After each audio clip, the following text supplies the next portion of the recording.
Speaking of reliability, a podcast with good friends talking with you about reliability engineering topics.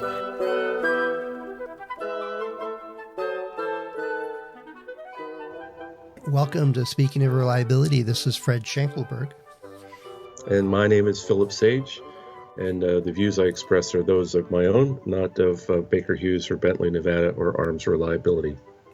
You know, I'm just thinking when we edit this, we should put a little like corporate music underneath your disclaimer. And an ampersand or two, or a registered trademark or something. Or something, yeah. I don't know what those sound like. Whatever's required, right?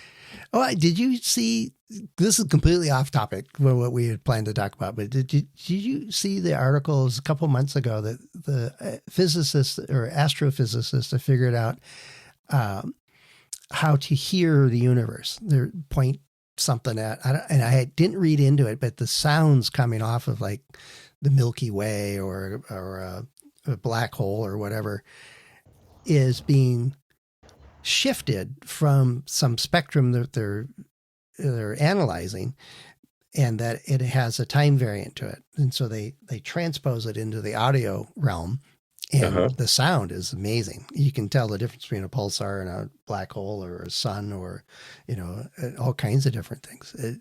Did you run into that yet? No, I haven't. I'm definitely going to have to go look for it because it piques my interest in years ago. I used back when the FFTs were just starting to get their feet under them. It had some FFT recording software that allowed me to record and see the visual spectrum. Mm-hmm. So it'd be very interesting to kind of tweak that and take that into the astrophysical world and listen to the galaxies. That'd be real kind of nerdy for sure. But I figured you'd appreciate that. But it's also it's related to what I think is what makes reliability engineers unique. It's just a bit of nerdiness, and some of us get a little too deep into the statistics side of it for cocktail discussions with the neighbors. But yeah, I found out real quick that if you want to be left alone at a party, start talking about hypothesis testing. People just start walking away. And of course, what do you do for a living? I'm a reliability engineer. What's that? I've never heard of that. Well, those answers are not the elevator answers, I suppose. No, but I know my answer to that question is I break things so that design teams and companies can make them last long enough that you're happy. And, I mean, I had that question just the other day. I was at a bank signing off on a signature card for an account, and so what do you do? And I said, I'm a reliability engineer. Exactly what you said. What's that? And I says, well. After years of seeing, that puzzled look, that I've kind of gotten it down. But I used to just say, I break things. It's fun. I'm still 5 years old. Yeah, well, if a credible scientist came out and said, after sampling the DNA from 1,000 reliability engineers, we've identified a common gene amongst everybody that works in this profession, I'd probably believe them. Yeah. Oh, yeah. No, it's a touch of curiosity. It's fascination with how things fail, I think is an aspect of it. A bit of statistics, a bit of math, but we also dabble in material science and polymer physics. We deal with, ion contamination. We deal with cosmic radiation, whatever that is, alphas and beta particles, taking stuff apart. I mean, there's no bounds to the fields that we get involved in. And I didn't even touch on software side of the world. We get into that too. So it's, no, it's a really interesting, and your areas that you just mentioned are a little bit different than the areas that often I find myself working in with asset management and improving the maintenance to large machines and processes and network availabilities and so forth. But it's all the same reliability engineering fundamentals being just applied in different niches of the world industries. Well, both of us have gotten the pleasure, the absolute privilege, I think is the right way to phrase it, of working with teams from all over the place and all kinds of industries. And I think that gene is out there. And some of it gets into, and there's obviously a handful of mechanical engineers and electrical engineers and all these other design folks that have a touch of reliability in them. Maybe they've got a tracer of that gene, and maybe the next generation will be reliability engineers. But it's things won't last forever. We kind of get that. And we've all run into those program managers that are, well, ship it, turn it on, get it running. We can't deal with failures. And I've heard it explained that some people look at the world as from the success point of view. Everything will work. We've got a big run coming up. It's very important. We hit our target and all this other good stuff, and nothing will go wrong. So we plan on using every moment of our system. And then the rest of us are sitting there with our wrenches going, yep, okay. That's not going to happen. Yeah, I think you hit it on the head. The privilege is the right word. And when I look back over the last 20, 25 years, I've traveled all over the world, and even focused for a few years in Southeast Asia. And I think reliability is a gene, or it's a common language for certain, that transcends the cultures and the languages, and is spoken in every country with equal passion. So it's whether I'm working with a team in Australia or in England or in Ireland or the United States, as I was this morning, or in Australia or China for that matter, it does. The concepts of reliability and the passion and the thirst are the same, and the language of reliability, even though it's spoken often in a different language than English, is still the same language. And I think you've hit on many of the major points of what it is to be a reliability engineer. What I find that it's a tremendous privilege, I think, as you put it, to have worked with so many different teams around the world, and still being able to enjoy and learn from them as you do it. Oh yeah, no, the amount of stuff I've learned it's visiting with a colleague walking into their lab or to their work area, and they've got always have I call it a trophy case, and I'm sure you've seen these, is broken shafts or pieces of melted material, or and every one of them has a story. Every single one of those bits and bobs has a story, and usually sometimes the fascinating stories about how it was, and the keepsake is a reminder of that event, but also of that failure mechanism, of that, how that manifested itself, how that became a problem.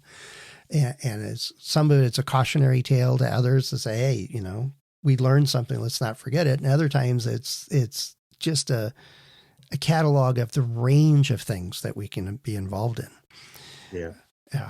I've definitely got my own collection. I've whittled it down over the years, but I still have three very large, fairly large ball bearings that had several flat spots on them, and if I stacked them correctly, I could actually stack these ball bearings up I put them on the edge of my desk, and the unknowing new visitor would come in and instantly be gravitated towards these ball bearings sitting stacked.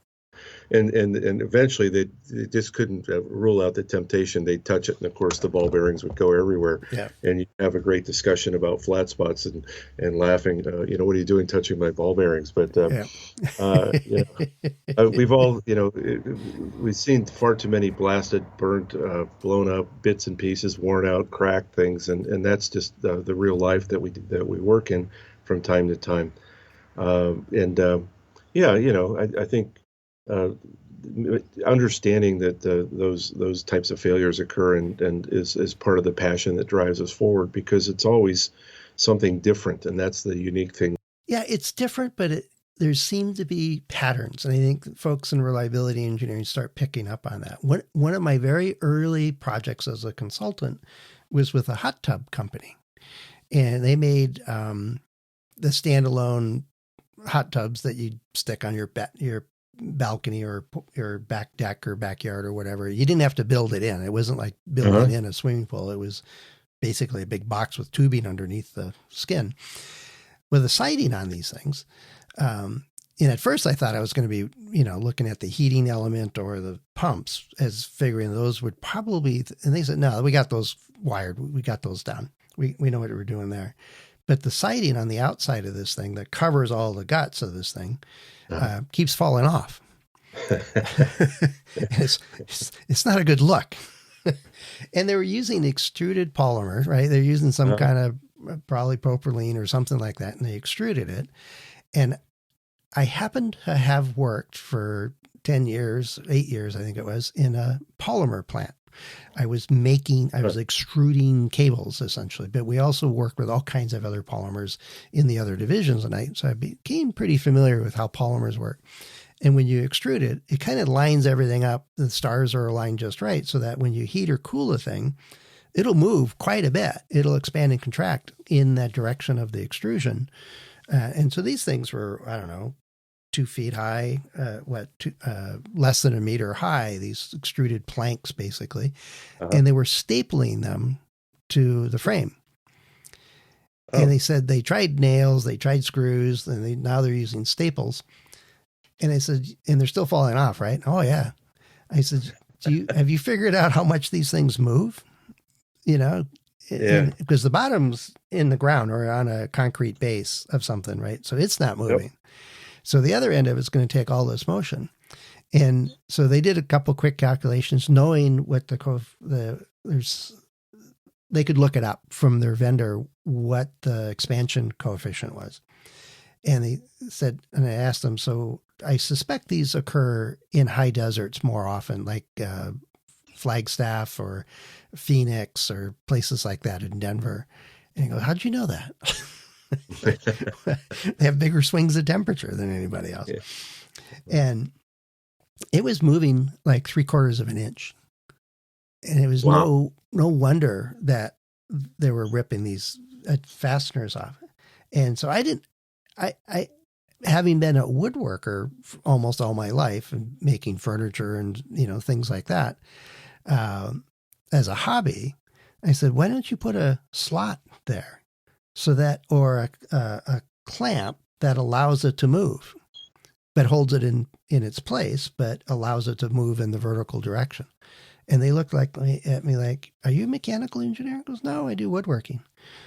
They were just blown away. So there's part of it is we pull from so many things. And I think part of what we do is reliability engineers. And the way you were phrasing it, Philip, is that it's this common language. But I think it's more than that. I think it's the common way we look at things.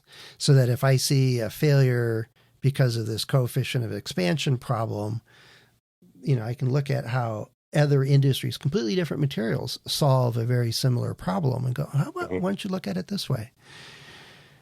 No, I agree. And I was hoping you were going to offer our listeners the free life testing opportunity to have a hot tub shipped to them for a year or two to test to see if this happens in their backyard. But, I asked that with clients all the time, and they weren't going to ship me up one of those. They were going to give me one of the plastic planks to play with. That's it, huh? Yeah, I could do it as a carry-on. I did ask Tesla. I went and did a little, just a noontime talk to the reliability team, and they gave me a hat. And I says, does this mean that I don't need the key for the car that you're giving me on the parking lot? No, we're not doing that. No, don't get one of those. Yeah, well, you bring up some good points, Fred. I think being able to work in a variety of different industries and in the reliability field really lends itself well to tackling problems and being able to look at the world a little differently than perhaps somebody else might be able to, and that gives us an advantage. But it's that underlying passion or whatever that gene that we were kind of laughing about earlier. Mm-hmm. We've become reliability engineers. We weren't born that way. And it's something that interests us and we have a passion for. And that's why we've gravitated into this work. Even the folks like myself that got a tap on the shoulder says, hey, you're going to do the reliability stuff now. And I'm like, well, okay. It is fascinating work. It is. It really, really is. I don't know. I think every single host and anybody I've talked to on the show has told story after story about interesting failure mechanisms or interesting dilemmas that being a reliability engineer can craft the solution or help the team find a solution. That's what it's all about. I mean, we're all trying to find a way to, find that solution, find that magic silver bullet, which is often elusive, but find a group of solutions that you can apply that prevent the problem from reoccurring. Yeah. And back to this, different disciplines and stuff. I've had the advantage in our consulting work to one day you're in a bottling plant and the next day you're in a polymer extrusion plant and the next day it's, oil wells, drilled heads those are so damn complicated. It's amazing they work, but they do. Mm-hmm. But the other side of that point is that if you're a reliability engineer and you're working, say, in consumer products, you're making, putting ivory soap into boxes to send to various stores, you still have to deal with problems, things not working, adhesives failing or equipment failing or vats and machines and bearings and everything else that's involved with a lot of what we do. But going to a conference that has a paper from a medical device company talking about whatever they're talking about may be just the clue to help you solve a problem back in your shop. Yep. And I think there's way too many people that say, oh, that's just automotive, or we're automotive, we're unique. I'm like, we're all different. Yeah. Yeah. We're all different. And I'm like, no, not really. I listen to people kind of say that, and I've learned to, graciously kind of ignore that, because everybody believes. I think everybody likes to think that they're special and develops that mantra that we're different. Our industry's different. Yeah. If you haven't worked in our industry, you don't understand it. But when we get to whether it's a yogurt line or an automobile assembly line or a steel mill, we're all still using pumps, motors, electricity, hydraulics, air, pneumatics. Well, we're putting forces on things. We're putting stresses on things in certain ways to achieve what we're trying to achieve. And there's a limit to that. And there's repetitive failures. There's, stresses that we repeat, or there's just overstress, or there's mistakes, or there's all kinds of reasons that are the exact same fundamental causes in that yogurt plant as in that steel mill. Completely different set of stresses. Yep. But very similar. Yeah, I don't think you want to put a yogurt cup in a blast furnace for very long. No, it won't last. And a yogurt cup in a blast furnace pouring platform in the middle of February is like on the outside of a chimney, and the wind's blowing about 100 miles an hour. So the wind chill, is just, I recall, was just absolutely frigid. But I really enjoyed the time that I've actually spent on blast furnace pouring platforms early in my career, simply because the people that were working there were so genuine and interesting to work with. But every industry is different. But there are so many commonalities that, from a reliability perspective, the equipment is still the same, and the goal is still the same: get as much out of the equipment as you can, and make as much money and as you can in the market with that product. And everybody has pride and wants to have a good product or a good production run, and there's a lot of challenges to overcome. So there's no shortage of problems to solve.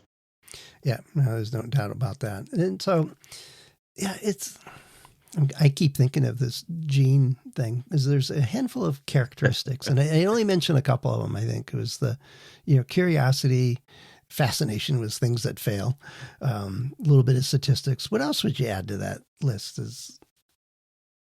That's a really great question. It's that underlying desire to learn, I think, is probably.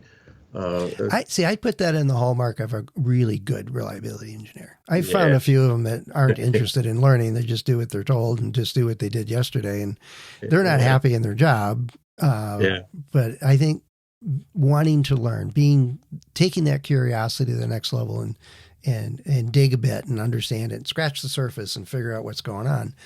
That's that passion to learn thing. And that applies for lots and lots of disciplines, right? I don't think that's unique to reliability. No, and I think that, but in order to be a really good reliability engineer, you have to be uh, willing and motivated or just enthusiastic about continually learning. Yep. And earlier we were talking about William Meeker and Wayne Nelson and their contributions to our live testing and data analysis. And I think the really good engineers are have to be motivated to learn beyond what it is that I'm doing today, and so that I can actually do something that hasn't been done before, or I can expand what our capabilities are into an area where we haven't been before. Simply, kind of being a jockey and riding the same horse every day just doesn't, and that's good for some people, but that just doesn't make you great. I think you have to really want to understand why it is that you're winning the race. Yeah, I totally agree. And so one other aspect I think that makes reliability folks unique is that we happily grab our prototypes or samples or whatever, and we take it to a facility that we apply all kinds of stresses to it, and we want it to break so we can learn something. Whereas the rest of the team going, oh, there goes that sample. We'll never see that again. Yeah.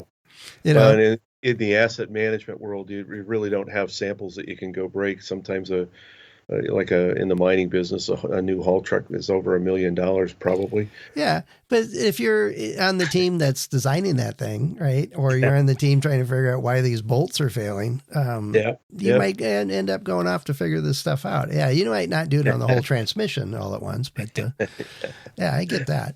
But can you imagine, I mean, the folks that are in the different private companies now doing space exploration and creating rockets and landing rockets on barges in the ocean, and just the new technology, the new systems that are being put in place, and they're turning these things around pretty quick. So I'm thinking factory asset management is a big part of moving this equipment around and dealing with it and refurbishing it.